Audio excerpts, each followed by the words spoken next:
This is That Video Game Podcast, episode 548 for April 23rd, 2018. Finding the grind that suits you. It's all about the grind you prefer.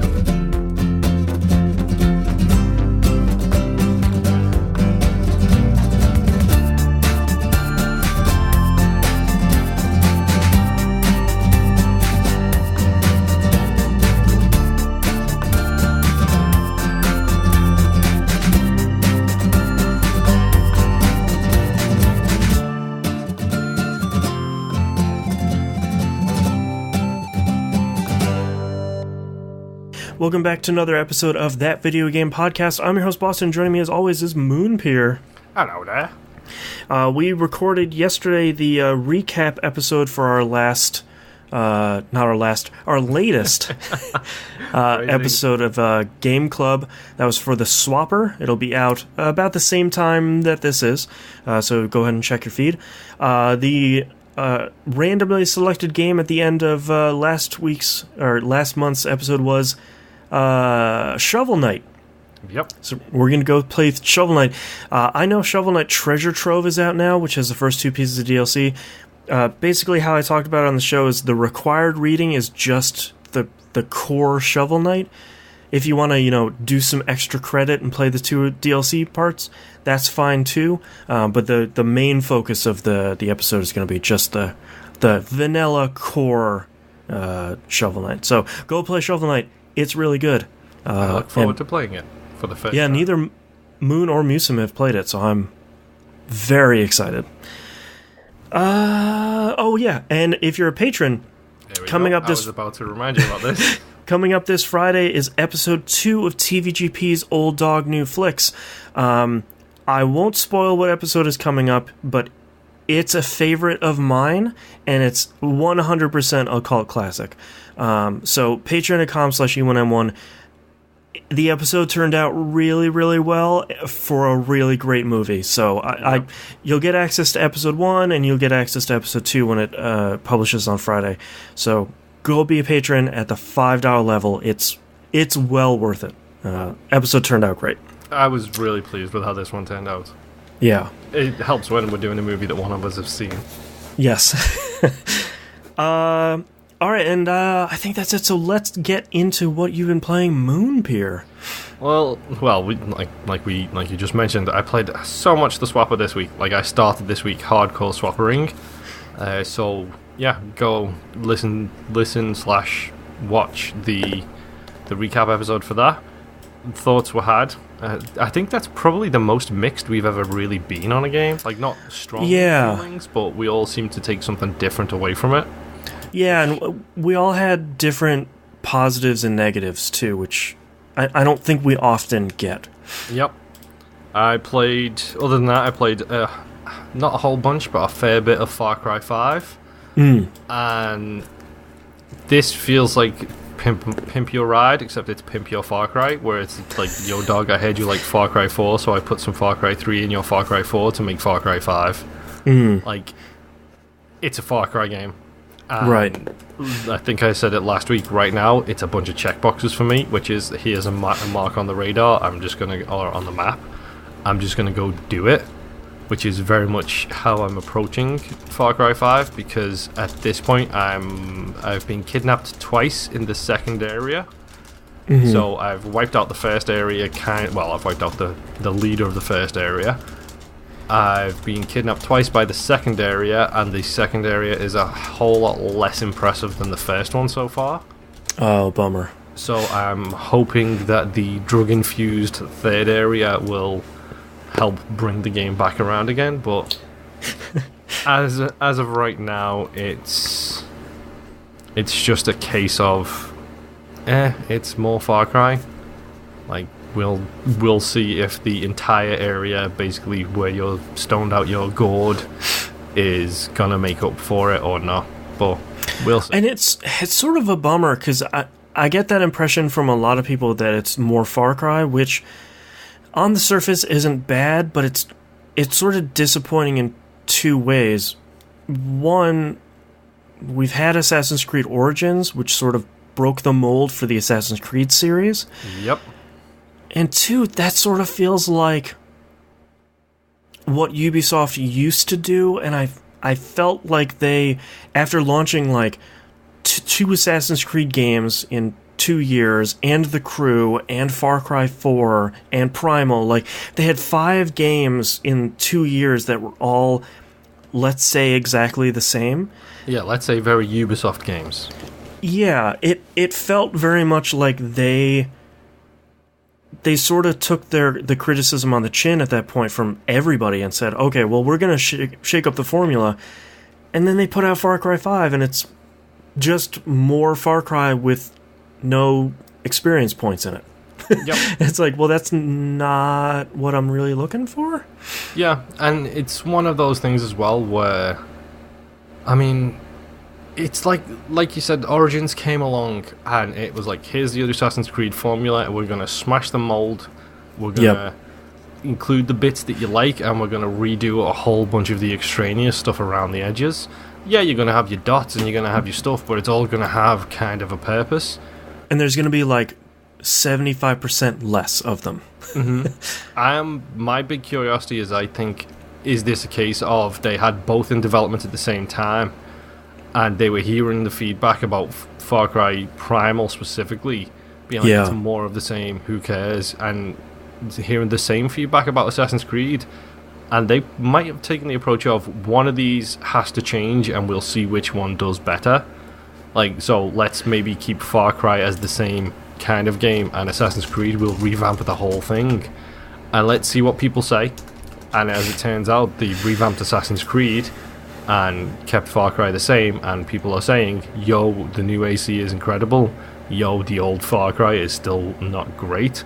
Yeah. I mean, if it's your type of game, great, and it is my type of game, don't get me wrong, I'm enjoying playing it, but this is very much a Destiny thing, where it's, I don't care about the extraneous stuff around the edges, I don't care about the story anymore, I don't care about the characters, I don't care about that. I'm literally playing it because it's a really, really solid gameplay loop. Like, it's just fun to play. It's fun to play. It's nothing else about it is really grabbing me so far. The intro did what every Far Cry game does and gives you an incredible intro. Yeah. But yeah, it's right now, for me, it's the mechanic loop of, I'm going to go to this place and I'm going to murder everybody with my sniper rifle and bow, and then I'm going to get a little check mark, which I'm enjoying. Like I said, it's if you like your Far Cry games, that's exactly what this is. So if you know what you're in for, go for it. If you're looking for some revolution the way Origins was, this definitely ain't it. Yeah. And alternate history-wise, I'm kind of curious what would have happened if they would have said, let's make AC Origins the same and let's redo Far Cry in a different way and see what gets done. So I'm hoping maybe Far Cry 6, they can drop the whole thing and do the ground-up restructuring and see what comes out of that. Yeah, I'm curious to see where they're going to go story-wise with 6, because 5's story has not been super well received in general. You know, the common criticism seems to be that it just sort of doesn't have any teeth to it. So I'm curious if they're going to go back to the older formula in 6 and just say, like, all right, nothing local, sort of a made-up area and kind of a made-up villain, and stick to what we're good at. Well, they definitely weren't helped with the whole release trailer for that game. Like, the first time they helped the one more thing at the Ubisoft press conference showing that game, and then after showing that game, the world turned on its head. And then all of a sudden, it's a case of, what are you going to say in this game?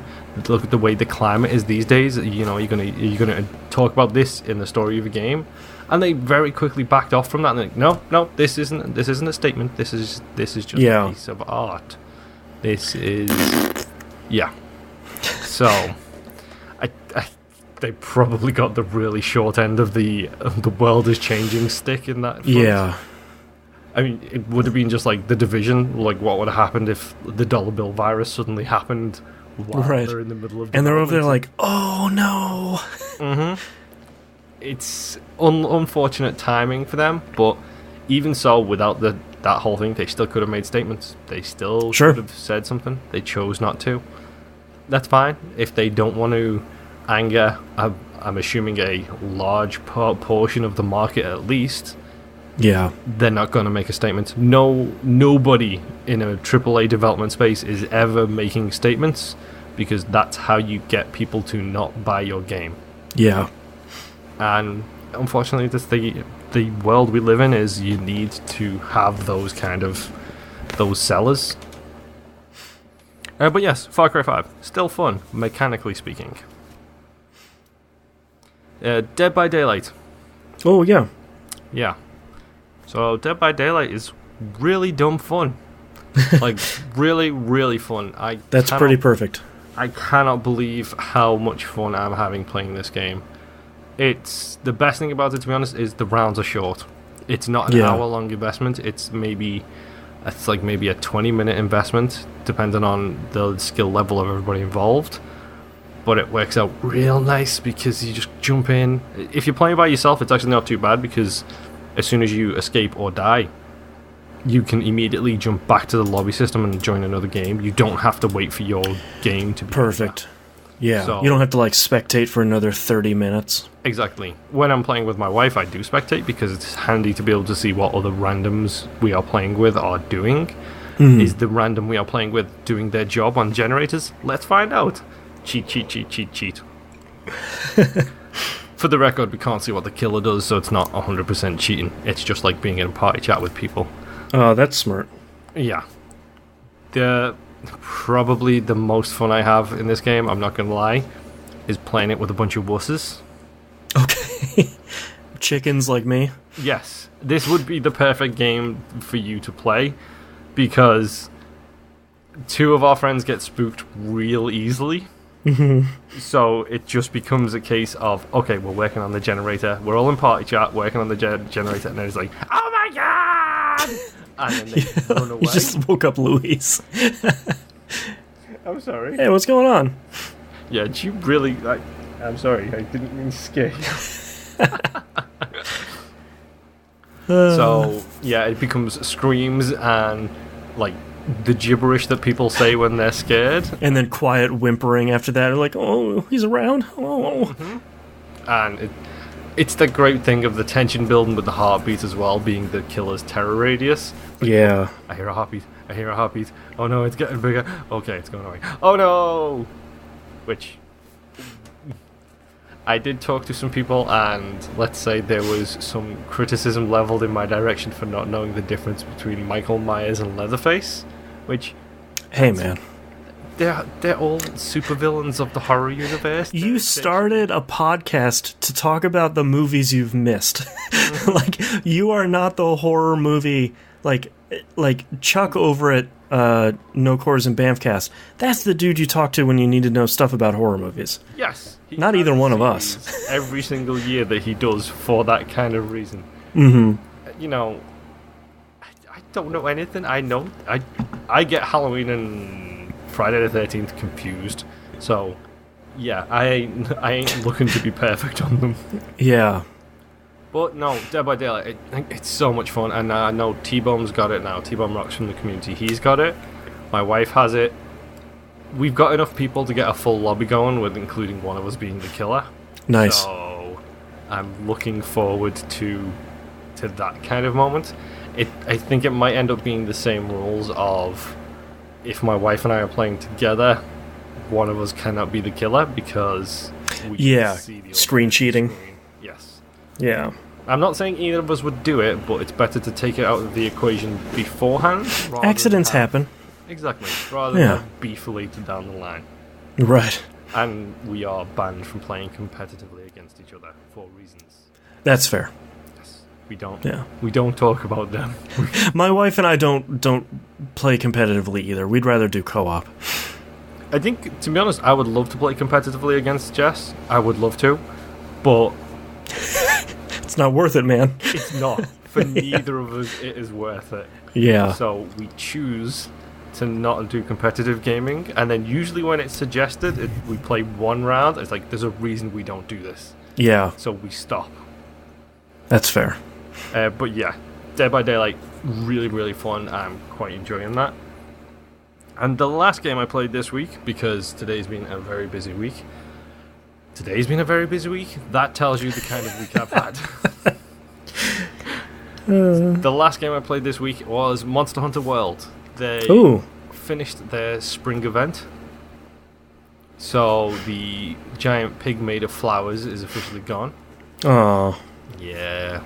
It's a bit of a shame. And my normal pig is dressed like a pig again. Oh wait, no. My pig is dressed like a ranger guy instead of being dressed like a bumblebee, which is a bit nice. stupid. But they do have a new event, which is a raid event. I've seen some stuff about a shiny, exquisite monster with an, like all Monster Hunter monsters, a nearly unpronounceable name. Yes, because that's what Monster Hunter monsters do. Yeah. Specifically in this case, it's an Elder Dragon again, so it means it's one of the high end. Your minimum hunter rank is 16, which means you have to have hit credits on the game. Okay. Fun fact, I hit credits on Monster Hunter this week. Hey, congrats. Yay! Thank you, T-Bomb. Thank you, Rob. That game is really okay, ignoring the special event for a second, I really do enjoy that game. And the final monster is gorgeous. He just looks incredible. He has a transparent chest where you can see through his chest and see his core, and he looks incredible. So he's well worth getting up to that point just to actually see that monster. But as soon as you hit, it's the level cap break thing of as soon as you beat him. If you beat him straight away, your hunter rank is 16, and then you can level up beyond that. Okay. It ran into the same thing with everybody who then beat him. It was your hunter rank is 16. Now it's blank. So I went from 16 to 25. Oh, wow. Because I've played a little bit too much Monster Hunter without actually making progression. Right. So I'm now bumped up to the 25 ranks. Apparently the highest anybody I know have seen so far is hunter rank 200. Oh, God. Yeah. I don't know how you increase that number so far. I don't know if it's just the more rewards, the more mats, the higher tier stuff you're wearing. I don't know. It's like seeing someone in Diablo 3 where it's oh, this person's streaming Diablo 3. Their Paragon rank 1,435. It's what? What? How? Yeah. I'm 70. I've played so much Diablo 3 and I think I'm 90 something. It's ridiculous. Hollow, chime in. Tell me what your Paragon rank is, please, because you played too much of that game. Yeah, mine is in the 400s right now. Yeah. But yeah, I beat the last boss. I got the credit sequence, and then I joined in for this limited time event, which is really cool. Okay, so they've. At the start, when the game first came out, there was this gathering hub, which is when you match made into a lobby system with a bunch of other people. If you went to the gathering hub, that was the only way you could see each other, before going out on a mission. Okay. So it's essentially you're in the town, but when you go to the gathering hub, that's the lobby system. That's where it spawns into the same lobby. And the way this new mission works is anybody who's in the lobby with you can go and do this mission, and it's the research process basically of you see the monster, and then you do a bunch of investigations to increase your level of knowledge about this monster. Okay. But the difference is, instead of being one person getting research for their personal monster book, it's 16 people, I believe. So 4 groups of 4 can all go in from the same lobby, do the mission. Wow. And then their research is pooled into one knowledge base, and the more research you do as a group, the higher the reward tier for beating the monster. Oh, cool. So as you're attacking the monster, it will flee. Eventually, it'll just keep fleeing. Mm-hmm. And from what I understand, you can break its horn, and then that takes it to the point where you can actually finally kill it. But the more people you have in this lobby doing this same mission allows that reward tier to go higher and higher and higher and higher. Wow. So you can end up getting some really sweet drops from it. It's just about going in and attacking this monster who might be I love the weird white lightning unicorn thing they have going on. Yeah. I think that's the Kirin. That looks incredible. I mentioned it I think on the show how incredible the Kirin looks. This new dragon, I don't know its name.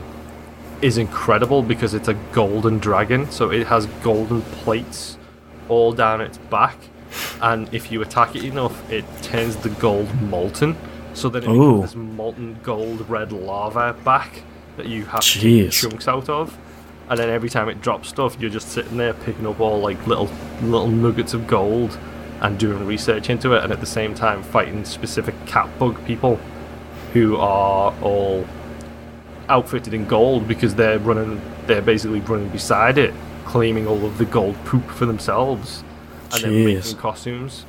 So it's really interesting. Hopefully this week I'm gonna sit down, put some true time into it, and actually get a bunch of drops from it and a bunch of XP and see what the new armor is, because I'd love to have a super dope / really ridiculous golden armor set. You know what I have to give them so much credit for is, like, they could have put out a piece of DLC that's like, look, it's a dragon and now it's blue. Ooh, it's a cold dragon. But instead they put out like a molten golden unicorn. It's like you put out something much different and much cooler, and they didn't really have to, but yeah. I feel like that's part of the attraction of Monster Hunter is when you get a new monster through an event or a DLC or something, it's going to be something cool. Like, it's going to be an event instead of just, oh my god, the dragon is green now and it spits poison a little bit. Oh no, go hunters. It's like my favorite thing in that game is the scale, because at the start of the game you've got the weird giant lava dragon thing who is ridiculously huge. Like, you have to climb it like a mountain in order to defeat it. And that is really cool, but that's not a true Monster Hunter like combat scenario, because you're doing specific things, like you're at like a siege gate and you're attacking it using siege weapons to take it down. That's cool, but it's not the Monster Hunter I signed up for. I signed up for giant dragons and tiny little dudes trying to basically punch toothpicks into its legs, and with huge hammers. Yes, and weird bagpipe hammers as well. Yeah. Well, I signed up for that, and then you get to the last boss before the credit sequence, and the scale just gets doubled. Like, you're used to seeing things that like looked like dragon size compared to you, and then on that last thing, he is probably 2, maybe 3 times as big as the biggest dragon you've seen. Wow. So the scale just gets a little bit ridiculous, and I'm gonna give credit to Rob here for being cool as a cucumber and just ridiculously calm under pressure / has beaten this monster so much. The last dragon thing does this charge attack where it kind of stouts itself down a little bit and then charges forward. I'm standing in front of the thing attacking its legs. Rob's standing like underneath the thing attacking its belly, and then as soon as it makes the noise that it's about to drop down and then charge forwards, I'm looking at Rob and I just see Rob go whoop as he crouches. I'm like, what? And then I get pummeled, rolling off to the side as this thing's trampling all over me, and Rob just stands up and is like, yeah, what of it? Like, those are the type of moments that make kind of Monster Hunter so incredible. It's like, yeah, he knew exactly what he was doing. He's beat the monster before. I didn't. I got rolled halfway across the map and he just stood up and was like, yeah, I'm fine. That's awesome. It was kind of this... I literally, in the middle of like healing myself, was like, did you seriously just crouch to avoid that attack? And I got smashed across the map, and he's like, yeah, that's exactly what happens. Yeah, a little bit. Great. Thanks for the heads up there. Yeah. Well, Monster Hunter is very much a learn by doing kind of game, where it's jump in, fight the same monster 10, 15 times, and I will admit, it's a grind. The game is 100% a grind. Yeah. It's my kind of grind. It's the fun grind to me. Like, I've seen a fair few people who put thousands of hours into Destiny, being like, "Oh, Monster Hunter's so grindy." Did you? How much Destiny Wait a minute. did you play again? And why? Yeah, I loved the first Destiny. I put 1,600 hours on one character. Yeah, Destiny is a loot grind game. Just the same as Diablo is, and the same that Monster Hunter is. They're in the same family tree. It's about finding the grind that suits you. Right. TM. Yes, which Monster Hunter is 100% up my alley, because it's kind of also skill based at the same time. You can't really glitch your way around the system at all. But yeah, Monster Hunter, still fun. Go play it. It's fantastic. We did talk about how much you would love this game and how much you totally could not play this game right now. Yeah, I know. I wish I had the time to do it. Because it's 100% a game I'd love. Yeah. And I think because of that, it's like, someone with a gambling problem can't go to Vegas. Yeah. I know I would have a problem with Monster Hunter World now that they've smoothed a lot of the edges. Yep. I can't do it. I know myself. I kind of wish it could. I tell you what. Yeah, me too. When the little one's a little older, jump on their Xbox and we'll play the game with you. Yeah, exactly. She can help out. Yes. Well, no, that's all I've been playing this week. So, Boston, tell me all about your games. One in which I'm particularly excited to see. That'll be the last one. I want to start off with Kid Tripp. Tripp.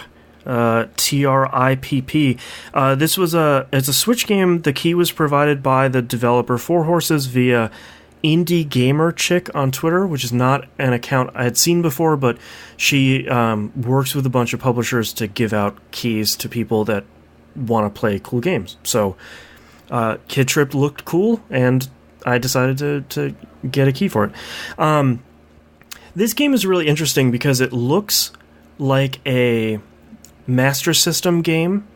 It has like that zoomed in perspective. It's pixel art. The characters are very large. And like I wrote on Twitter, it's an auto runner, which I know to a lot of people is like a 4-letter word where it's like, oh, auto runner, here we go. Is it a mobile game? Like, yeah.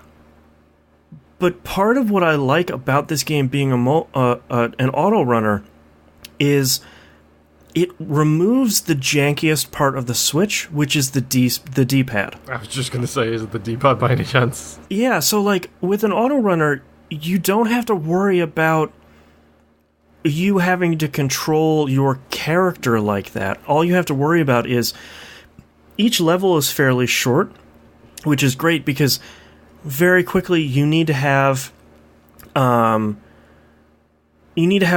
pixel perfect accuracy going through these levels. The only two buttons you really use, you can hold the back button to slow down a little bit. So far I haven't needed to do that. The A button jumps and the B button throws rocks, which will take out enemy projectiles or enemies. Mm-hmm. That's kind of cool. But you also want to jump on enemies to sort of propel yourself upwards.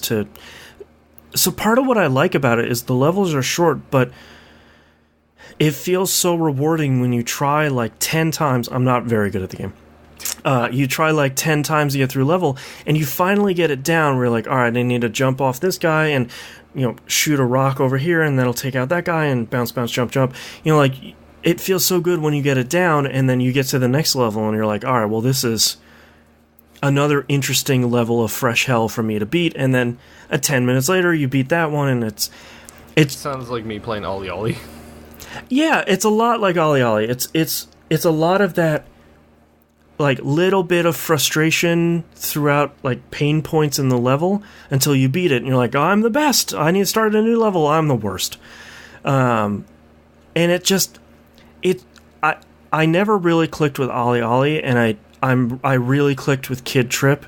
I think because the levels, Ollie Ollie, I always got frustrated because I felt like I was supposed to do tricks instead of like just make it through the level. Like there was always this other layer of, well, you want a better score and you want to do all these tricks. I was like, yeah, but I'm just trying to make it, man. Yeah. And Kid Tripp is all just about making it. So I like it. I think it's pretty cheap on eShop. Of course, since I got a code for it, I can't see the price on the eShop, which drives me crazy. But it's really fun. I spent a couple hours in it, and I got I think to the end of World 2, which if anyone has played it will tell you how terrible I am at it.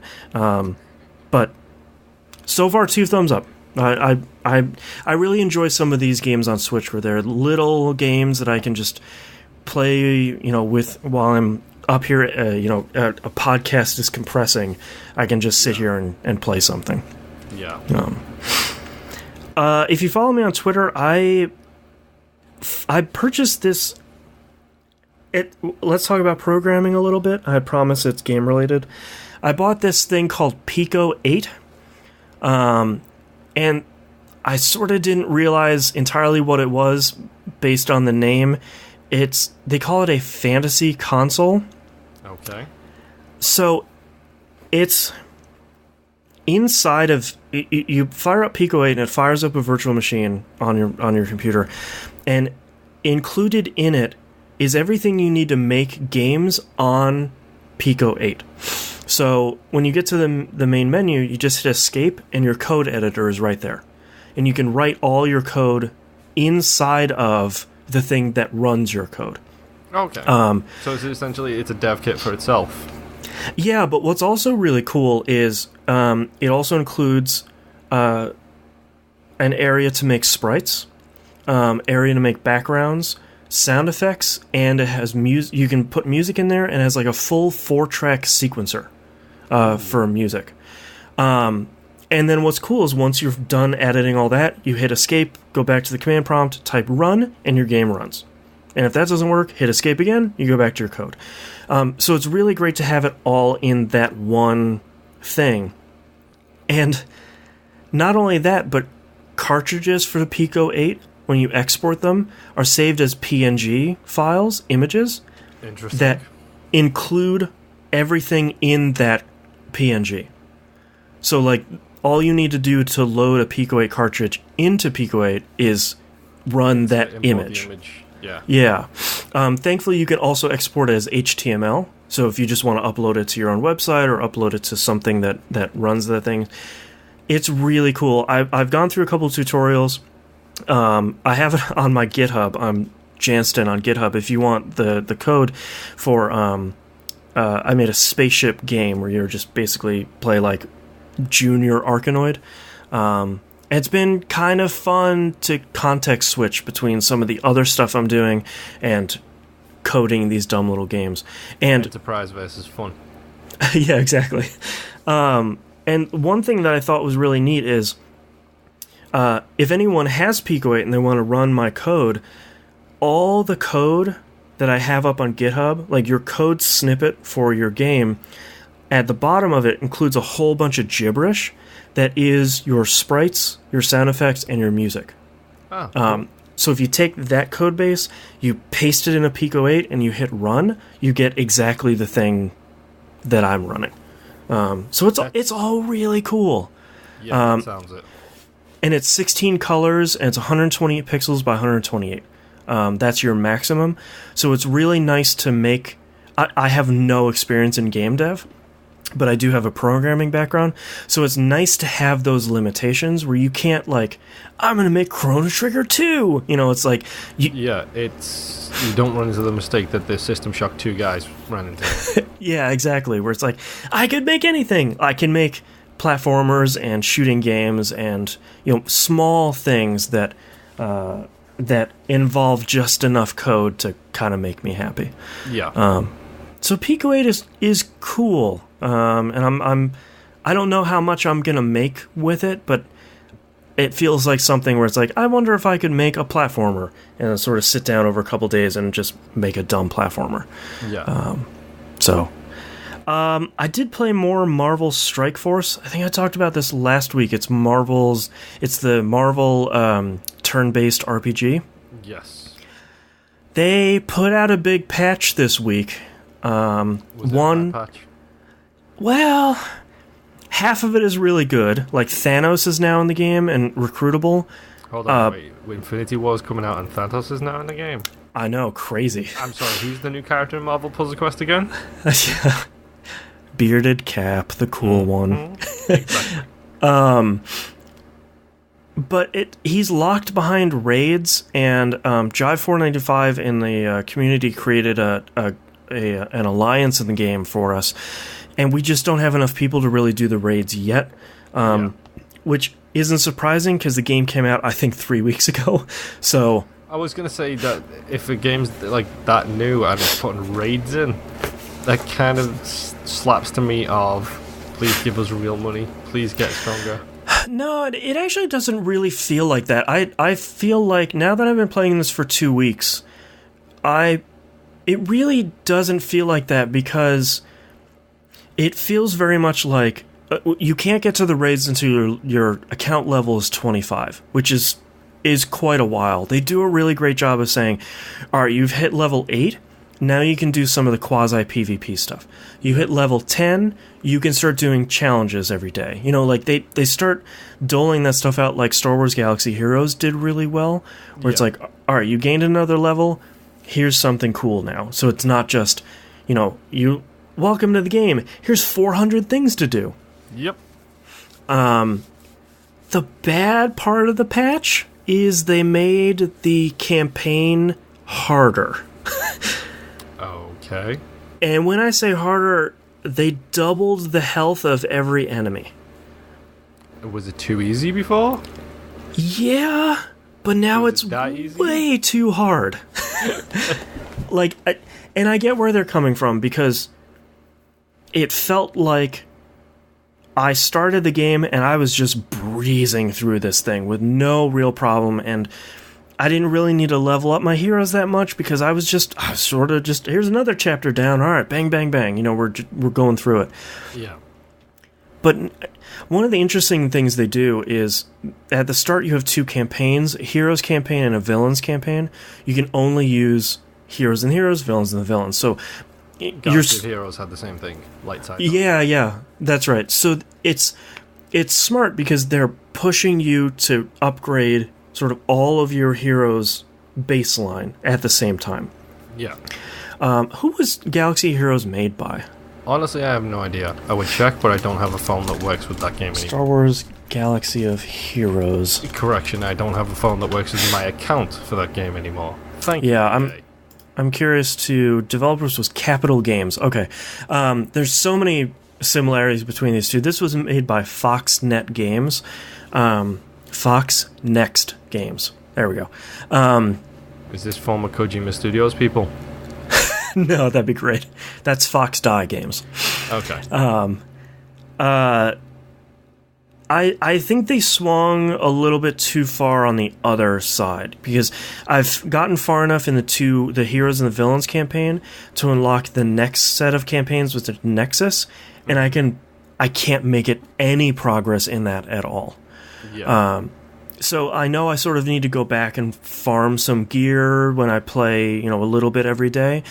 But that's been a little bit demoralizing, even especially for a game that just came out. It's sort of like, oh man, you guys were doing really great. You were doing too well though, so like I gotta smack you down a couple pegs. Yeah, we gotta rein you back in before we let you actually just destroy everything. Yeah, which is fair, but it's a little bit frustrating. All right, 2 more games. Horizon Zero Dawn. Yep. Last week I said I was at the end. I had literally 15 minutes left to go. So I finished that. I was really, really, really happy with the ending. I feel like, obviously no spoilers, I feel like they did such a great job with the story the entire time that it would have been so easy for them to just trip and fall on their face with the story at the very ending. Yeah. They wrapped up Aloy's story really nicely and really in a very touching way. And then they wrapped up some of the stuff with the bad guy that could very easily lead into Horizon Zero Dawn 2, which I would very much like to see. And I was thinking, I had finished it and I was like, man, are they working on a sequel yet? And I didn't realize it came out like this time last year, so yep. Hopefully I have a 4K TV by that point.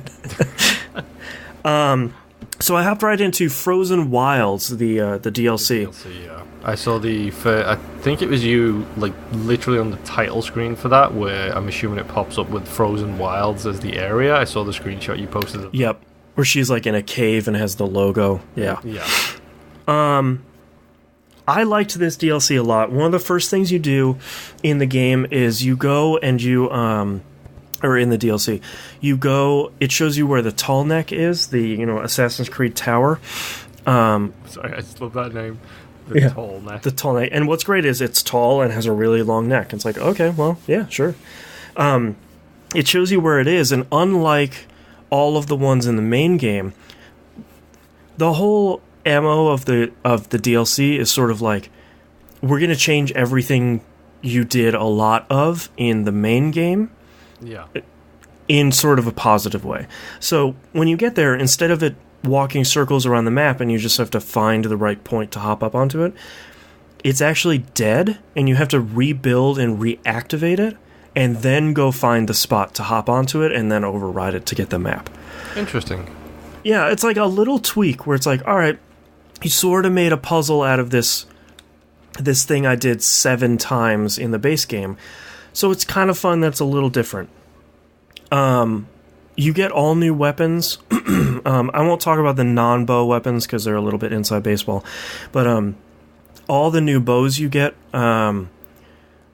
throughout the DLC all have this new feature where the longer you pull back on the string, the more damage it's going to do. Okay. Which is pretty great because it rewards you for slowing down and taking your time with your shots instead of just like rapid fire, like shotgunning. Does it cap the damage at any particular point? Like, it does, yeah. Like the reticle is much larger and it gets smaller and smaller. And once it gets to the center of the screen, there are like 4 little pokies that come out of the end of it, and at that point you know, okay, my damage is at a max now. At the maximum, yeah. Yeah. Boy, I have a lot of notes here. One of the biggest problems I had with Horizon Zero Dawn is, and I hope they fix this in a sequel, I really want the day-night switching stuff from both Witcher 3 and Assassin's Creed Origins. Because there are some times that I go into a cave and it's impossible to see, or I'm like looking for something in an environment and it's midnight, and that so what you're talking about, like the meditative ability that you get. Yeah. Where it's like I want this to be daytime. Like, this game looks really great and I can't see anything right now. Can I just rest for 12 hours and have it be noon? That would be really great. So one of the great things about the first game is they did the Assassin's Creed thing where you go into a secret area and you see a really cool overpowered piece of armor, and she says, "Oh, I need a whole bunch of stuff to get in there. I bet that armor's really good." Wink. It's the Fallout 4 thing of, oh look, it's a freezy gun. It's a master lockpick. I wonder what I need. If only I could get in there. So I feel like if you're playing Frozen Wilds, I feel like if you're playing Horizon Dawn, you there's a 99% chance you got that armor because it makes you invulnerable. And okay. It gives you like an overshield basically, and then whenever that is expired and it takes a lot of damage, then you start taking damage to your health.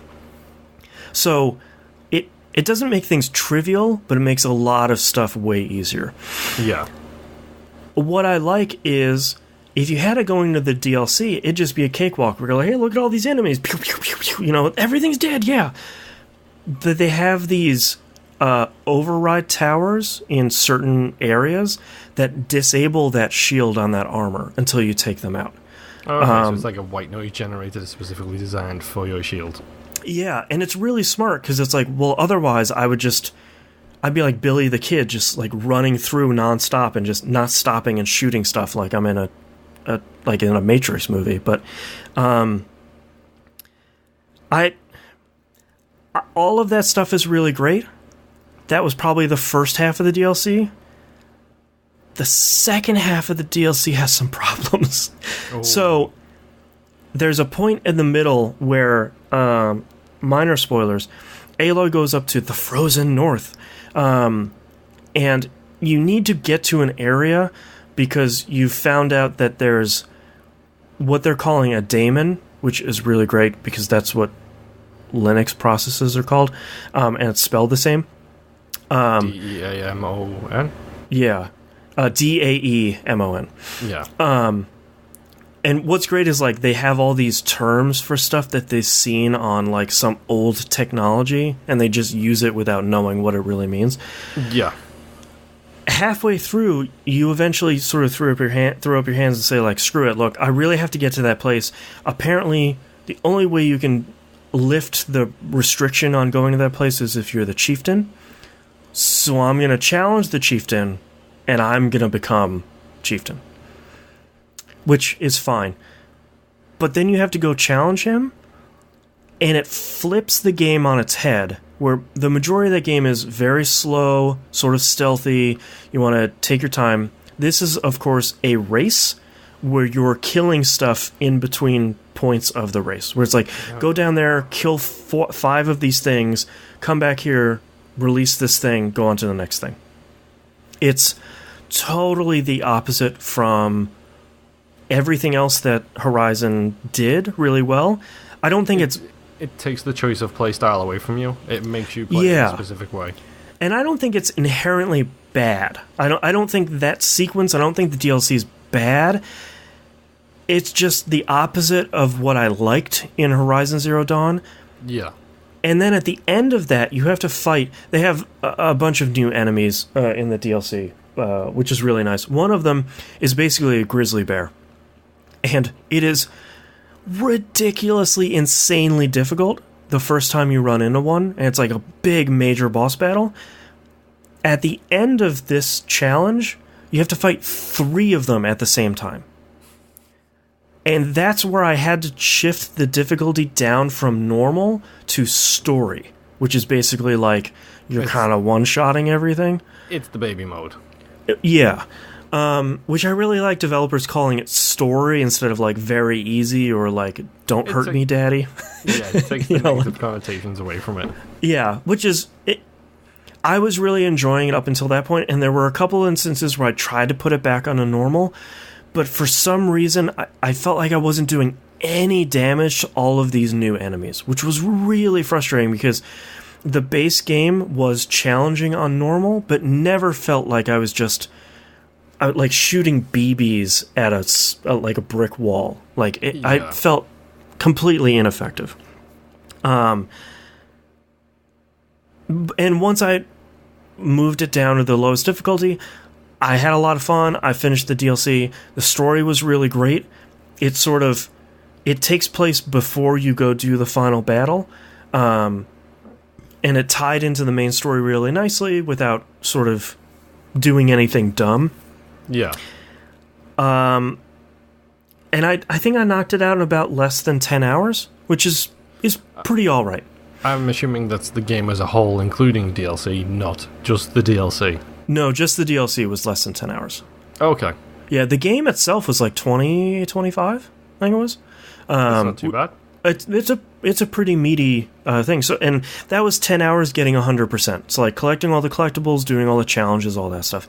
That's definitely not too bad. No, yeah. I only had 2 trophies left to get all the trophies in Horizon Zero Dawn. Oh no. So I figured, why the hell not? Why not play New Game Plus on Ultra Hard? Swinging completely opposite from story difficulty to the highest Ultra Hard. Yeah.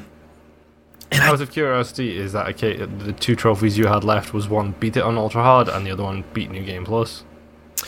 No, it was beat New Game Plus and then beat New Game Plus on Ultra Hard. Okay. Which was sort of surprising, but I sort of understand why they did that. There are some crazy people that start the game on Ultra Hard, which the game would literally be impossible. It's so tuned to you playing it on New Game Plus, having saved your loadout from your regular game and carrying that over. Because, for example, enemies don't have health bars anymore. Their AI is better. Multiple enemies attack you at once now, so it's not just like one at a time, we're going to take our turns. Everything in the game vendors have way less stuff, so you have to forage stuff out in the wilds. Everything costs 5 times more money. Oh. So, like, I didn't buy anything on my playthrough because it was impossible.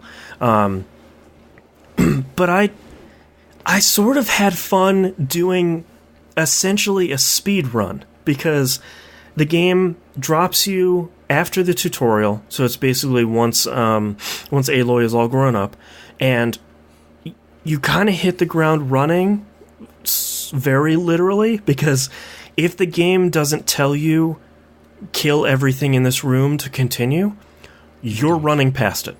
Like, yep. You're probably going to use the rope caster to tie really nasty stuff down, and you're just going to get the hell out of there. This makes me think of not any of the recent ones, but the old Treyarch Call of Duty games on the hardest difficulty. Yes. Where it's literally, these people will keep spawning, just run. Yeah. Literally run as much cover as you can get from here to there. When you die, they'll stop respawning. And the great part about Horizon Zero Dawn is, if you want, you could probably do this super stealthy and, do your whistle and bring enemies over to you and override them and sort of override a bunch of people, or take the overridden machines and have them fight the other enemies. But instead, I just hot-footed it with the invulnerable armor, and that was one, fun because it was incredibly different from the rest of the game, and 2, incredibly difficult because they do so much more damage. Oh my god. I think I beat it in under 8 hours, doing basically a speedrun mode, and that was no side quests, no errands, no nothing, just the 23 missions they give you sort of back to back. And that was really friggin' hard. Yep. I have to give them credit for putting something like Ultra Hard in there, because it really didn't mess around. Like, you need to know. Someone likened it to Monster Hunter, actually. Like, you need to know that they don't have health bars. You need to know their call-outs for when they're going to do attacks. You need to know tells for when they're going to... Yeah, all their tells for when they're getting really damaged. You need to know your loadout and how you specifically play, because every shot matters and every shot counts. And whenever bosses call in additional enemies, you need to take them down first, like, without any question. And I died a lot, and it was never unfair. It was just sort of like, okay, I got greedy, I did something stupid, I should have been safer, let me try that again. Okay, I took the boss down this time. Yeah. And I had a lot of fun, and I'm now 100% done with Horizon Zero Dawn. And we did, there was that on Twitter, there was the Game Something 4, where basically, yeah, where you post 4 games that have been impactful to you over the, however long you've been playing games. And for me, one of mine was Horizon Zero Dawn, because I feel like there wasn't really anything wrong with that game. Mm-hmm. Like, BAFTA nominated? Yeah, BAFTA nominated. Like, the writing was incredible. It's a beautiful game. Talking about the next game, I will be returning to Horizon Zero Dawn whenever I get a 4K TV, at least to explore and take some more photos in photo mode and be like, ooh, oh, HDR, oh, 4K, ooh. When you become one of us, yeah, God, someday. But Horizon Zero Dawn is one of those very few games that other than the difficulty spike in the DLC, I don't really have a problem with it. Like, to me, there's really nothing wrong with it. Well, that's good to hear, because that is on the, at this point, it's like 7 or 8 games that I need a PlayStation 4 for. To me, this is one of those few games that I would say to everybody that if you own a PS4, you need to play it. Like, it's just, I think no matter what type of games you enjoy, I think you'll probably find something to like in Horizon Zero Dawn. Yeah. It's just from front to back. It's incredible. Mm-hmm. But unfortunately, It's overshadowed. It's not the only game to own a PS4 for. Oh boy, God of War came out this week. I have not spent any time doing anything else except for Isaac runs and the occasional stuff got too serious in God of War. Let's play Medieval Madness and Pinball Arcade a little bit. I think I got my 4th trophy. I really don't want to spoil anything in this game. One, because I don't know how far I am through the game. Have you hit the boat? Oh yeah. Okay. I know very little about this game. I know the boat is when the game gets real. Yeah, sort of. The game has a very clear goal in mind, which is get to the top of this mountain. And is it Olympus? No, it's Norse mythology this time. I know. I'm kidding. Yeah. Which is really interesting because it seems like it's the same Kratos. Yep. Apparently it is. I've picked up bits and pieces because, hey, guess what, folks? I do a podcast and I listen to a lot of them too. Yeah. And everyone's talking about God of War. Mm-hmm. So, from what I understand is it's the same Kratos, but the reason that the Norse mythology side of it has never come up is because he never cared to know about it. He never needed to know about it, so he didn't take anything in about it. Yeah. And apparently the kid is from the area, so the kid is the one who knows the mythology. Kratos is not. Yeah, I feel like I don't know anything, but I feel like there's probably a deeper reason for why why he never cared, but it's pretty because interesting. He was so angry? Yeah, I mean, he was very angry. I'm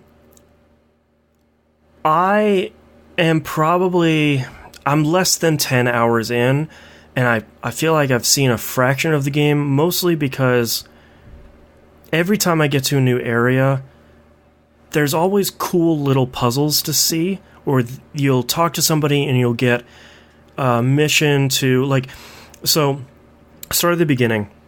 I'm sure you have heard this about the game, Moon, and everybody else who's listening to this, but there are no camera cuts in the game. Nope, it's a one-shot. Yeah, and it's literally a one-shot from when you hit new game. Like, Kratos is standing there with the axe, his axe that he uses as a weapon in his hands, and you hit start and you start chopping down a tree. And it's really great because I haven't played a God of War game in a really long time. And the beginning is very, very somber, and it's not, hey, let's impale a Hydra on a boat. But now, it's not this. It's because he literally just killed Zeus. Yeah, but also his wife died. Like, the beginning of the game is, I'm gathering wood for the pyre for my wife, and you chop down this tree and it falls down, and it's all very somber until Kratos goes over and just picks this giant tree up under his arm, and it's like as big as he is, and then he just starts wandering back to the boat. It's like, okay. All right, so it's still God of War. Kratos. Yeah, it's still Kratos, and he's still superhumanly strong, even though that he's a sad dad now with this petulant archer child of his.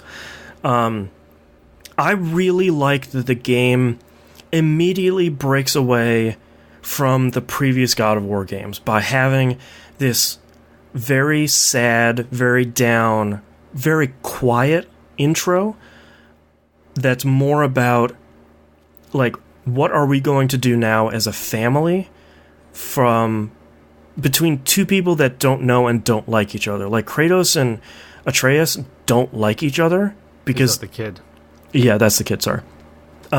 Because they've never spent any time with each other.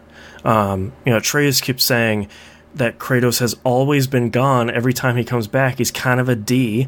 He barks some orders at him, and then he leaves. I wonder why. Yeah. But then, his wife's last wish is take my ashes and bring them to the top of this mountain, but you have to do it together. And then your mission starts from there. So far I have run into 2 boss battles that have been God of War scale fights, but thankfully they're not back to back. It's not. So far, the game hasn't felt like God of War used to, where it's like, okay, cool, we have this really cool boss battle at the beginning. The next one has to be even better than that, and it's the up the ante thing. Yeah, and for the whole series, it's like, okay, that was cool, but we did something way cooler in God of War 2, so it's got to be better than that. It still feels fantastical, like you're still fighting fantasy monsters, but you're not doing it every minute of every room of every dungeon. The trade-off on that is the battle system is way slower, which I 100% dig, and every encounter is potentially deadly.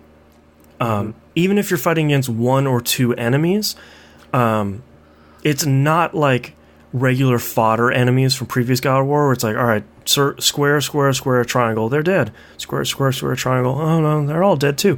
It doesn't feel like that. Like, you're parrying, you're dodging out of the way, you're pulling out some combos, you're hitting them with magic, you're using Atreus' bow skills to interrupt their attacks or stun them or do some damage to enemies from afar.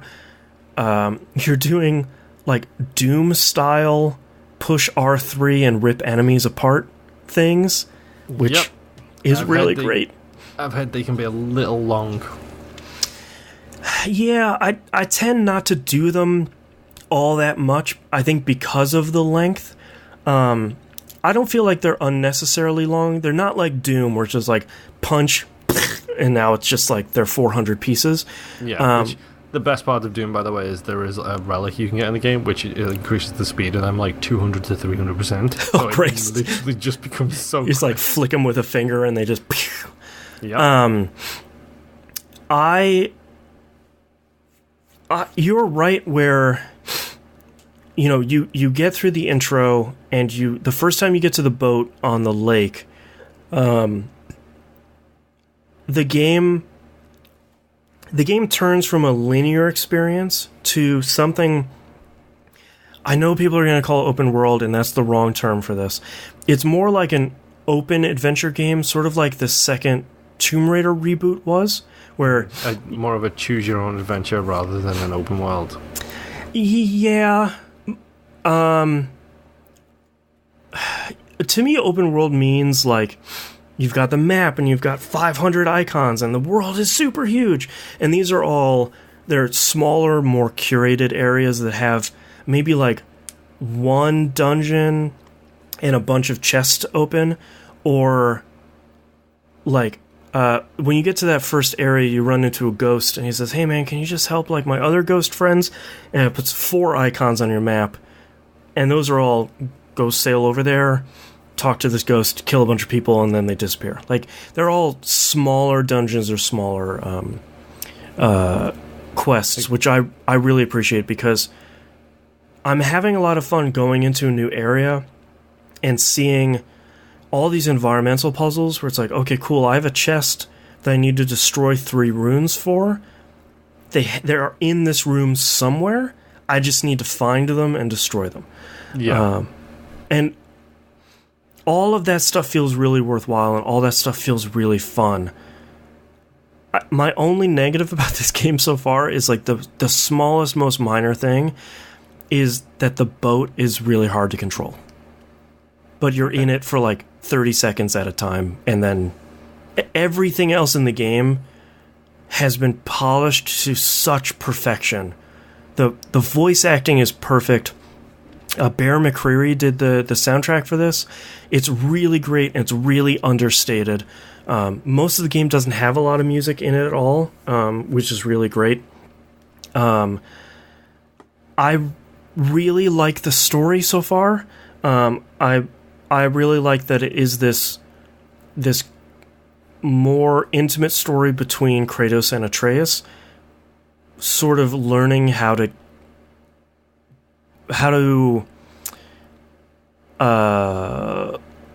get along with each other at the very least, if not hopefully become a family.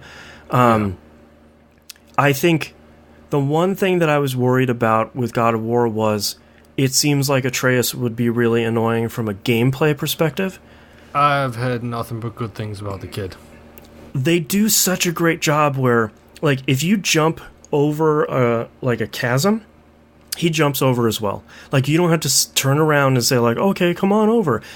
It's nothing like that. If you jump on a wall and you're going to climb it, he jumps on your back. When you get up to the top, he jumps off your back. Like, he goes with you wherever you go. Yeah. He also translates runes and stuff in the world.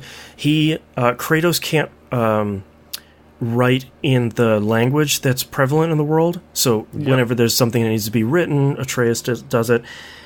And one thing I really like is Atreus doesn't really know how to hunt or do anything at the beginning of the game. So one of the early things is you teach him how to hunt a deer. And the more he fights as you go through the game, and there's no bar or tutorial or anything like this, but after a couple of story beats, it'll say like, all right, Atreus got stronger and more confident in his hunting skills. Now, when you do a combo towards an enemy, like after your last hit, he runs up and he kicks the enemy over. Or like he'll sweep his bow and he'll trip an enemy that's about to attack you. That's kind of cool.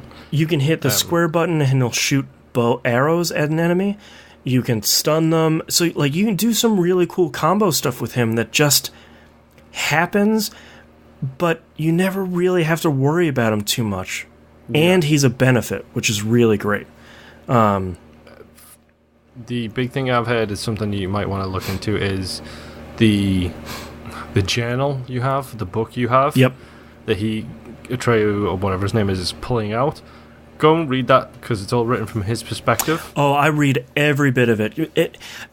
It's so interesting because, like, since it is written from his perspective, it can be funny, it can be really sad. Like, a lot of the bestiary entries in there are written because he's never run into these enemies before. He's not entirely sure who they are or what they do, but he remembers his mom telling him stories about a lot of them. So it'd be like, well, mom called them this, but I guess they're really called this, and and the more you kill them, the more it'll give little tips about... The more it fills out the book. Yeah, like how to kill them more effectively. It does a really great job. The first time you kill a new enemy, there's a little pop-up on the right-hand side that says, new bestiary entry, hold up on the D-pad to learn more. You hold it up for a second until a bar fills, and it just opens that page in the journal. You hit circle, it just brings you right back to the game. That's cool. All of that stuff is so streamlined. The map is really great. All the equipping and upgrading armor and weapons is very, very, very clear. I understand and I agree with all of the reviews that this thing has been getting so far. And I think to boil it down is... It's a character action game with a character at last. Well, it feels like it has taken elements from so many other games, like really great dungeon design that the series has always had, but maybe Zelda has done a little bit better. It has slower, more deliberate battle system. I don't want to call it Dead Souls or Dark Souls. I've seen a lot of people making that comparison. I don't think it's to that level because there are a lot of attacks you can cancel. It feels a little bit more fluid than Dark Souls does. It's more deliberate combat rather than punishing. Yeah. But you very much have to counter and parry and block, and he has a shield in this game for a reason. And I think it's really smart that he doesn't have the chains anymore. The very first shot of him makes reference to them because both of his arms are like bandaged up, and when he reaches down to grab something, one of the bandages comes loose like the chains would, and he like very distinctly wraps them back up and ties them and sort of definitively says like, yo, those aren't coming back. And the axe is a really great weapon because you get to throw it and get to hold out your hand like Thor, and it comes back in your hand, and that never gets old. Throw it at people's knees is... Yes. Yeah, you can trip a bunch of enemies. Yeah. I think the thing that makes God of War so great is that every single facet of it has been polished to like a mirror sheen.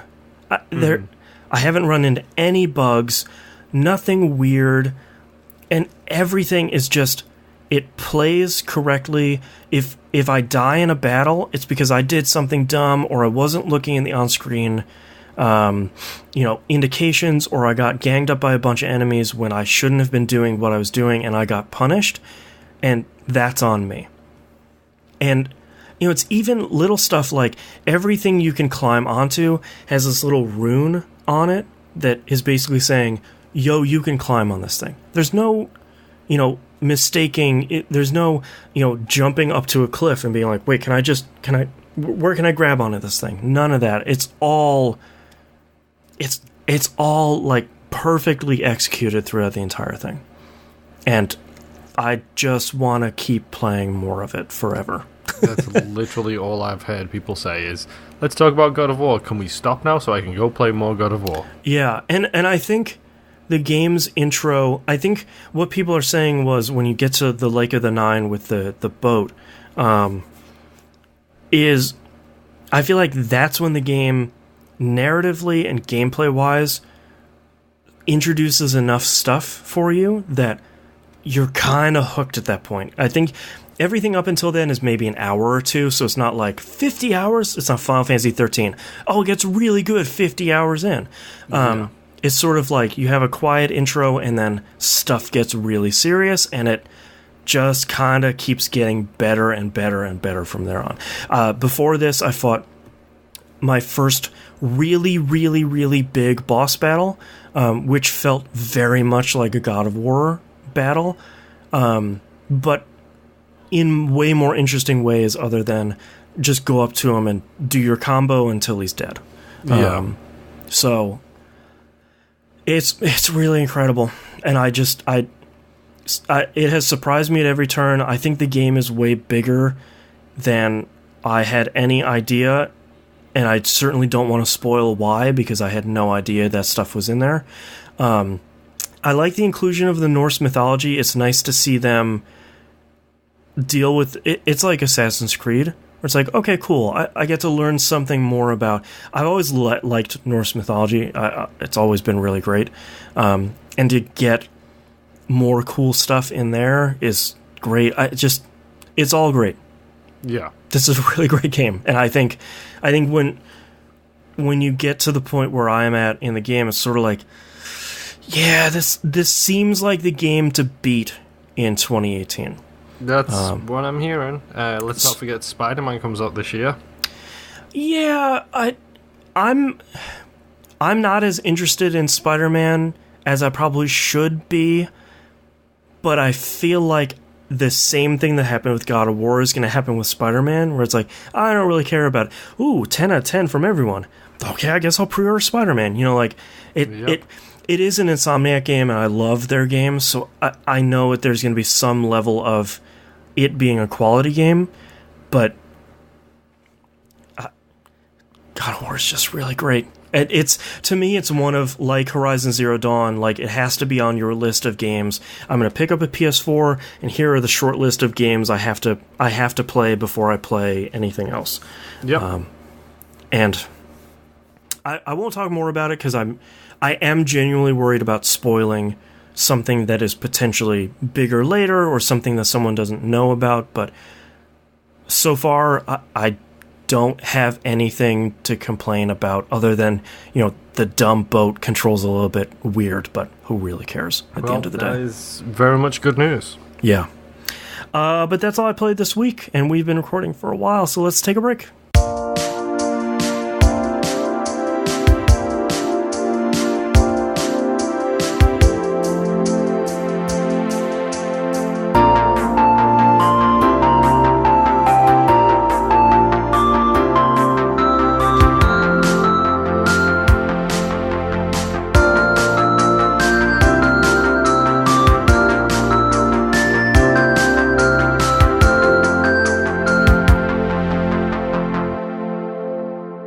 let's talk releases for the week of April 23rd, 2018. Adventure Time Pirates of the Enchiridion comes out for the PC, Nintendo Switch, PS4, and Xbox One. I really want there to be a good Adventure Time game, and I really like this to be. It's so rife with just possibilities for making a great game, and they haven't. I've never even seen a single episode of Adventure Time. I really like Adventure Time. It's just really, it's really fun and it's really great. Yeah, it seems to be one of those shows. Kid shows, but also for adults. Yeah. South Park: The Fractured But Whole comes out on the Switch. I'd say as long as the frame rate and everything runs fine on there, that's probably a pretty great place to play it. Yeah. It was a good, not as good as the first one, but still a great game. I didn't finish it and go like, yeah, screw that game. Whatever. Do we do that with any game? Not lately. I don't think we've played like a real true bad game in a real long time. No, that's true. Games have been pretty good. Well, plus we had 2017 where like literally every, double A or higher game that was coming out was incredible. Yeah, the blessing of the sevens. Yeah, exactly. And last but not least, The Swords of Ditto comes out on PC and PS4. It's sort of like a Legend of Zelda co-op roguelike. Okay. Which looks... I was expecting a pink gloopy Pokemon, to be honest. No, that'd be great. I think it's published by Devolver, so it's probably going to be pretty good. Yeah, they seem to have pretty good taste. Yeah, pretty good track record. All right, let's move on to news stories. Sort of have an opposite news story here this week. We're going to talk about Elite Dangerous's fuel rats again because they're incredible. Yes. This time, they needed the help. Oh, wow. I don't even know this story. I didn't get a chance to look at the show notes. Tell me all about it, Boston. So, I'm not going to understand a lot of this. I guess somebody sort of screwed them, and they ran out of fuel pretty far away. They said, in Fuelum, the home station for many fuel rats has been UA bombed, and services are shut down. Anyone that is willing and able, we request meta alloys to be delivered. Our thanks in advance to anyone who can help. 07. So that sounds like... It sounds like they use an in-game station basically as one of their bases of operations, and it is possible to damage those bases. Like, it's possible in-game to do some serious damage to them and have them shut down. And if they're using that as their base of operation... They sort of got screwed. Yeah. Yeah, they're saying that they're assuming this is some sort of trolling, but a concerted effort was made to sell heaps upon heaps of Theragoid sensors, which show up as unknown artifacts to the radar, to Wilhelm Vision Station, one of the Fuel Rat's primary outposts. Enough of this UA bombing was done in a short enough time that the station's systems started malfunctioning, threatening an automatic shutdown until repairs could be carried out, artifacts could be contained safely. No, okay, so they didn't actually bomb them. They basically... They overrode the station by putting too much stuff in it? Yeah, basically every single station in Elite Dangerous has an interconnected web of trading. So if you buy fuel from one station, it takes away from that station's capacity of fuel, and when you sell it to a different one, it increases that capacity. It has an on-the-fly updated supply and demand. Gotcha. So if you find a high technological place, they usually need stuff like gold and ores and refinery stuff. So the industrial place is a really good place to get cargo from, to sell it to a high tech place, because they need it to produce their high tech stuff. Supply and demand. It has a very living market, and if certain things can cause issues with them, and it sounds like basically they've taken advantage of what. It's probably like just something as simple as like a buffer overflow that you see from speedrunners, where they take advantage of something to break it. They're probably trying to troll. It sounds exactly like what's happened to them, and the station's going to shut down because there's too many of these things on board, which means they need to be dealt with safely according to the game's internal logic. So the station is shut down because of that. It's a D-bag move. Yeah. Well, Considering the silver lining here is that they apparently needed a whole bunch of meta alloys, which this article says are very expensive and heavy construction materials that people just need to bring there. And it sounds like under normal circumstances, you would not let them go for any reason whatsoever. Mm-hmm. But thankfully, within minutes of that post being put up on Twitter, there were a ton of people that went to the help of the fuel rats and brought their meta alloys out to the station to help recover and safely bring HQ back.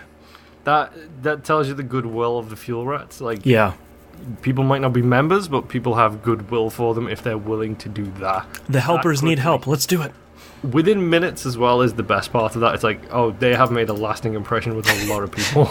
Well, and you know that, like, probably a lot of people saw that tweet and they're like, I have to go, I have to get on Elite Dangerous, and I have to help the fuel rats. And that's awesome. Yep. So, oh, that's great. 2 thumbs up for the internet being good and the fuel rats continuing to be awesome. Yes. Last news story here. I'm going to cut out a couple news stories because we're sort of running long on time. This is the Police 2 just got a new gameplay trailer. Yeah. Which is sort of funny for this game. I laughed when I was like, yeah, gameplay. Oh, they're putting in turn-based XCOM style battles. Okay. Yep. So there's more gameplay. I feel the same way as Moon's Noise from just a minute ago, where it's like, yeah, that's cool, but maybe not what I'm in This Is the Police for. Yeah, I'm torn because on one side it kind of makes perfect sense. Yeah, it adds an additional layer to that gameplay loop of that game, but at the same time, like, do I really need to? But from what I understand, it's kind of optional. Okay. So, I mean, I don't know if it is or not. I've just heard scuttlebutt that it might be a case of if you want to play it, you can. Yeah. If not, you don't. But I'm really torn. I will have to wait and see until I'm actually playing the thing to see if I like what they've done to it or not. Yeah. Yeah, because I'm probably still going to get it day one. Yeah, I'm still going to get it day one at the very least to support the team. But part of my worry is it's going to make this game be way bigger and way longer, which is awesome. But on the other hand, I liked how relatively chill the first game was. That was a huge part about why I liked it. I'm making some decisions. I'm listening to a bunch of jazz music, and this will make it more of a quote-unquote game, which I don't really want to say because I hate when people say, like, where's the gameplay? But, like, this is going to make it way more of a... When someone who maybe doesn't play a lot of experimental games or indie games looks at it, they'll be like, oh, yeah, that's a video game. It's like XCOM, which is probably a positive and a negative. But, yeah, I'm still really excited. It's coming out later this year is still the release date window, but as soon as I can pre-order that, yep, I'll be doing that because I'm excited. All right, let's move on to questions. Servo on Discord says, soon we'll see the release of Defiance 2050, an updated version of a game released about 5 years ago about a television show that was canceled 3 years ago. I was about to say, is that the MMO I'm thinking of? I think so, yeah. We also, in the past few years, had Quantum Break, a game with a television show basically built into it. Can you think of any previously released shows that a game tie-in could possibly work out for? Example, a Magnum PI detective/agent game or a Cheers bar management sim. Magnum PI, like Phoenix Wright, would be really great. How about Magnum PI This Is the Police? Sure, yeah. I would actually... Have you ever seen that show, Psych? I have not. I know the gist of it. Isn't it like a really analytical guy pretends to be psychic? Yeah. I think that would be really great as like a Telltale game. Your own adventure. Yeah, like you're investigating the environment, you're sort of having fun discussions, and... You're just saying that because you just really like the new Batman game. I do, and I really like Psych. That's just a really fun show. I think a really good mix would be Dexter with Hitman. Ooh, yeah, that'd be good. You be the serial killer, trying to contain all of these crimes from your family and the police. Yeah, it'd be great if they like took Hitman one level further, where it's like you also have to clean up the scene and dispose of the body. Like you have to do the full 9 yards. Let's not have like a surgeon simulator mini game or anything. Like let's not go that far where it's like now chop up the body 30 seconds. Yeah. That's not even the clean room. Yeah, exactly. Man, those first 4 seasons of Dexter were so good. Oh yeah, that's an incredible show. Yeah. I mean, I don't know. I mean, my biggest issue is all of the things I tend to love like die on the vine really early. Yeah. You look at things like Firefly. That would do fantastically in a game like Elite Dangerous, except single player. Yeah. But then you've also got like Stargate Universe, about exploring the outer reaches of space. Is also a fantastic one.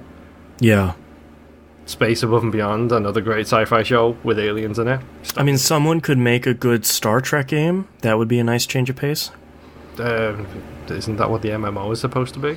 Yeah, I guess the MMO is good, but I'm thinking more like a single-player sort of experience. The question is then do you make it with the main cast, or do you make it as a tertiary kind of cast? Oh, I'd say like a tertiary sort of thing. Like I think you don't feature any ship or crew that has been in the show or the movies. I think you have like you don't do the Enterprise, you do the Valhalla.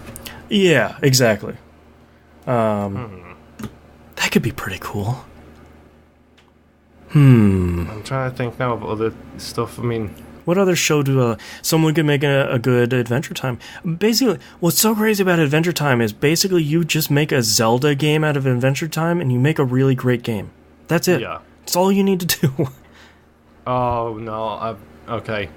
I can never remember the name of it. The co-op cooking game that me and my wife played. I can't remember the name of it. Overcooked. Yes. Give me Overcooked mixed with Bob's Burgers. I thought you were going to say with Kitchen Nightmares. You just had Gordon Ramsay being like, that's trash. And it's like, I'm trying, Gordon. Give me like Bob's Burgers mixed with Overcooked, except instead of controlling one person, like you might be Bob, and you've got to stop Linda from having a drink, and you've got to get Jimmy to go and do his dancing, and you've got to get Louise to help. Yeah, you have to manage the whole thing. Exactly. Oh, man, that'd be... Actually, there's that Steam game, Cook, Serve, Delicious. So I've never played that, so maybe something more like that. Oh, it's very much like you just made a burger, someone just backed up the bathroom, you got to go over and you got to plunge it real quick, and then you got to go back over to... That could be pretty cool. Someone go do that. Give me the Bob's Burgers license with all of those people. Yeah. Man, that'd be great. Okay, so Bob's Burgers, Cook, Serve, Delicious is probably our vote. Oh, Archer and Hitman. Because Archer doesn't care. That'd be really great just to see how wrong it would go. Yes. Give me the tactile neck. Yeah, that'd be pretty great. Maybe that's the choice, too. I guess anything with H. John Benjamin in it. Yep, I was just put any of his characters in a game. All right, let's move on to our next question here from Jamal Coast. Sorry, he's Coast Jamal in chat. I get his Discord name switched up. Being an adult now, and some of us even parents, but maybe not adults, do you catch yourself still buying games for which you actually have no time to play? I personally have a stack of games which I haven't touched because, well, life gets in the way. But for some reason I keep buying them. Can you relate? I just bought a copy of Titan Quest that I'm not going to be able to get to in a really long time, but it was $15, so yes. I have 300 games installed and 200 ready to install on my Xbox One alone. That doesn't even touch Steam or the potential down the line Switch/PS4. Yeah, I mean, you're the undisputed king of this. Maybe. It doesn't help that I have a wife who buys everything like day one as well. I've gotten a lot better lately because I canceled my GameFly subscription. I just wasn't... Like, the game sales lately, even for digital stuff, some of the stuff is so cheap that it doesn't make sense right now to spend $7 or $8 a month to then get a game for $15 when my PlayStation Plus will get me that game digitally right now for $10. Yeah. That's the best thing about with me and Jess. Like, it's one of the reasons my game counter is so high than hers, is because there's games that she flat out will not play. So if I buy them, she uninstalls them, whereas I will play everything. You'll at least try it. Positive and a negative, because I have much higher difficulty uninstalling something without having done my due diligence. Yeah. So I end up with 300 games installed, and she's got, I think, 195, because she knows what she likes. She plays it, and then when she's had enough, she uninstalls it. Yeah. And then it's just like, well, now I've got 50,000 more games to play. I'm glad you bought these 20 games that I'll play in 2 years, but, you know, it's a long way off. I feel like I've been getting better lately because my kid is a little bit more independent now. It's not like she's not really as breakable as she was, you know, like when she was 6 months old. So there's a little bit more that I can I can do there, and I feel like I'm really genuinely trying to make an effort where I'm trying to buy a game and pop it in, and that will be the game I'm playing right now. Squeeze as much as I want out of that, and then move on. Like, as soon when that game comes back out of my PS4, it is going on the shelf, and whatever I've done in that game, I'm done with it. Yeah, that's kind of what I'm trying to do, but my problem is I've got so many games as a service games. We've mentioned it before. Elite Dangerous is not something I'm ever going to uninstall. Because no, I mean, it's like Binding of Isaac for us. It's like it's not going to go anywhere. Yeah, but still, it's a lot. Yeah, well, I mean, like I think we mentioned it last week. It's like Elite Dangerous, Monster Hunter World, Dead by Daylight, Sea of Thieves. I mean, there's just on and on. The State of Decay 2 is coming out soon, and that looks super cool, but you know that's going to have some element of games as a service on it. Yep, every game does these days. That's part of the problem, is it's my trope phrase now. It's like I don't have the time to play everything I want to play, which is why you will hear me talk about shorter games. It's because, yes, this was an easy 1,000 gamer score, but also it's something new to talk about that I don't have to put 12 hours into. Well, and I feel like that's been the great thing about this string of games that I'm playing. Like, look at Horizon Zero Dawn, God of War, and the Yakuza series. The only piece of DLC that those games have, like God of War, I don't know if it'll have DLC. Horizon got one story DLC, and the Yakuza games get like 7 or 8 pieces of DLC that are like free in-game joke items, and that's it. So like as soon as I'm done with those, like that's what's really attractive to me about single-player games. And pop it in, I can play a whole bunch and be done when I'm done, and then I don't have to worry about coming back, you know, for something else down the line, because I'm done. I'll be honest, I miss single player games a lot. Like AC Origins was a revelation to me because it was a nice long single player game, but it was like a 40-hour single player game. You had that 1,000 gamer score goal in mind. It's like I just have to do all of this and I'm good. And it was fantastic all the way through. And then I look at things like Elite Dangerous or Warframe. It's like, oh no, just not enough time in the world. Yeah. Late Elf in Discord has a follow-up on the last question. As a parent, have you migrated more towards mobile platforms, Android, iOS, Switch, handheld, as a more viable solution to your I have kids and maybe I can't expose them to this sort of problem? For me, the only thing that I'm really worried about my kid being exposed to right now is swearing. Just because she imitates virtually every word that she hears now. That's sort of always been my rule, which is crazy when people get an attitude with me when I tell them not to swear around my kid. They're like, oh, really? It's like, really?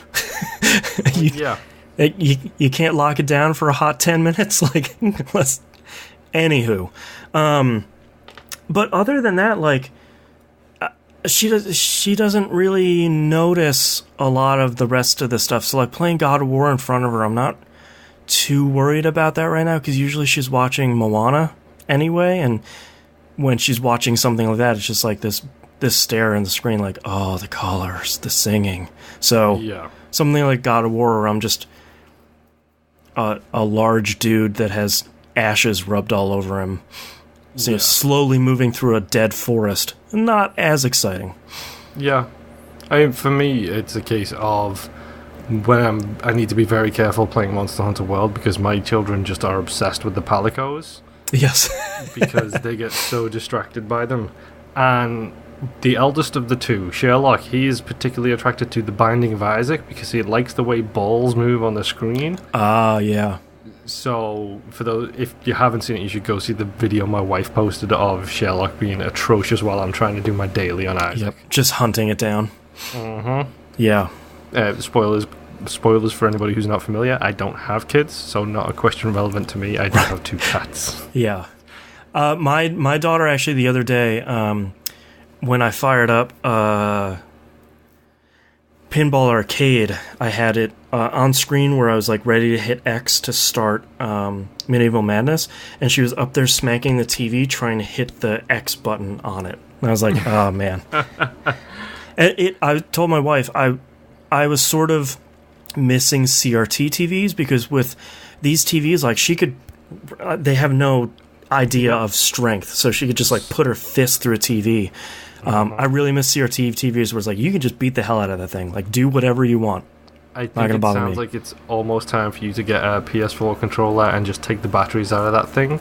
Yeah, because you're getting really close to that age, it sounds like, where it's time for you're playing it, I swear. Yeah, I have this PS4 controller here that's wired up to my PC.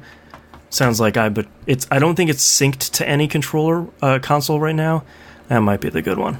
Because unfortunately, PS4 controllers have an internal battery and not external ones. Yeah. Which take the back off, take the battery out, problem solved. Moon, I ain't got the time.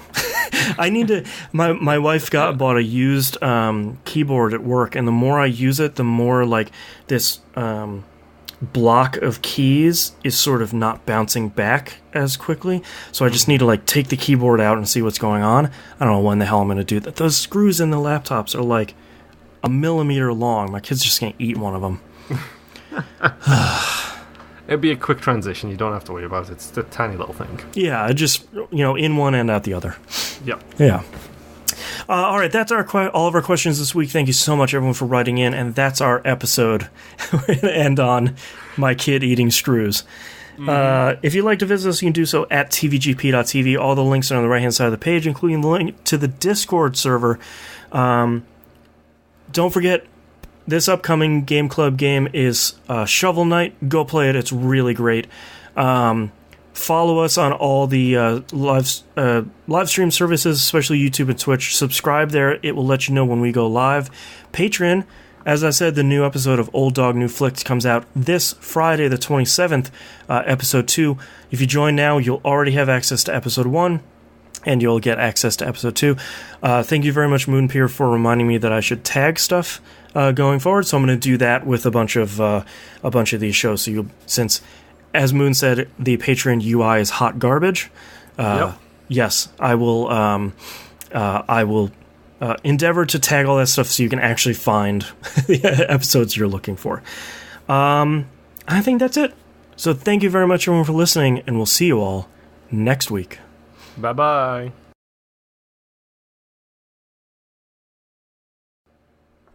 Don Badass says, missed the show. Are you liking God of War Boston? 2 thumbs up, plus 2 thumbs from Moonpier. So 4 thumbs up. Wait, are you co-opting my thumbs for your own review? I am. God of War is really good. I kind of wish co-opting my thumbs was in the actual show now. Thank goodness it isn't.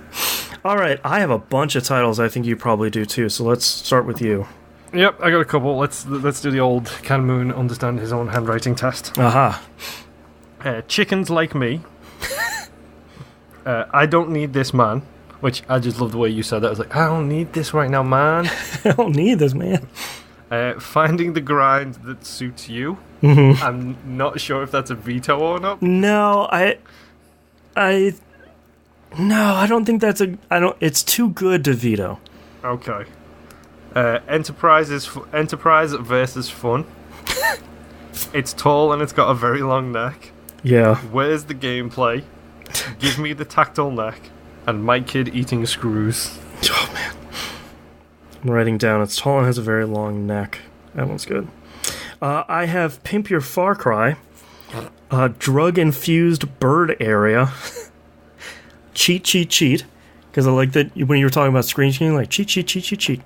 Yep. Chickens Like Me. You Woke Up Luis. Today's Been a Busy Week. I Giant. forgot about that one. Yeah, today's been a busy week. Is really good.